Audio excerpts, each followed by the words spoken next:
Alors le FSI, ça veut dire le Fonds stratégique d'investissement. Fondamentalement, c'est une innovation dans les outils de la politique économique française.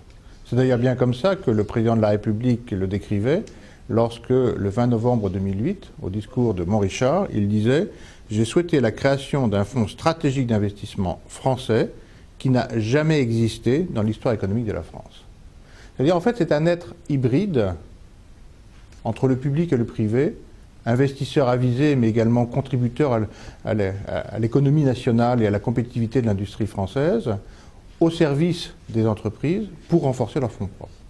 Alors, pratiquement, actuellement, le FSI a été doté de 20 milliards d'euros pour investir en fonds propres dans les entreprises françaises de toute taille, de manière à conforter leurs fonds propres et leur permettre ainsi de développer leur performance et leur croissance. Le FSI a été créé en 2008. Souvenez-vous, à ce moment-là, la crise, les entreprises qui avaient des besoins de fonds propres, des besoins de financement, il fallait trouver très rapidement un outil qui permettrait aux entreprises qui avaient des projets de croissance de pouvoir continuer à les porter grâce à un renforcement de leurs fonds propres. Le FSI était né.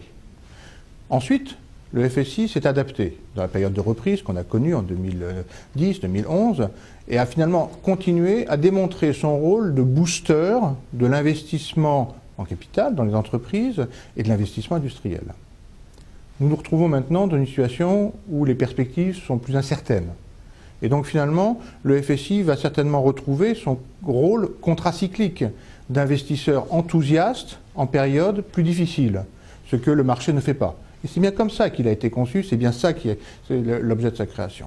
Et donc, l'allocution du président de la République, je ne peux pas savoir ce qu'il va dire, mais je pense qu'il d'abord reconnaître les résultats que nous avons engrangés.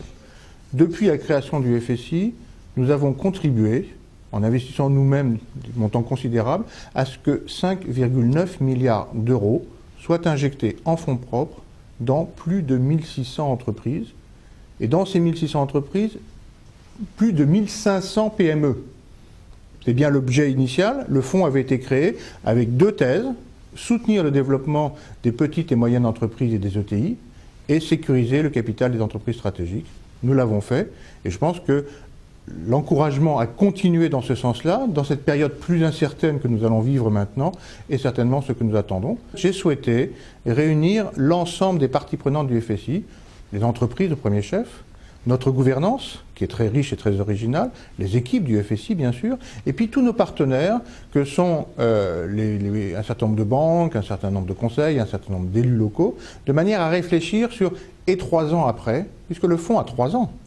Il a été créé le 20 novembre 2008, c'est maintenant, donc il y a 3 ans, et de faire un arrêt sur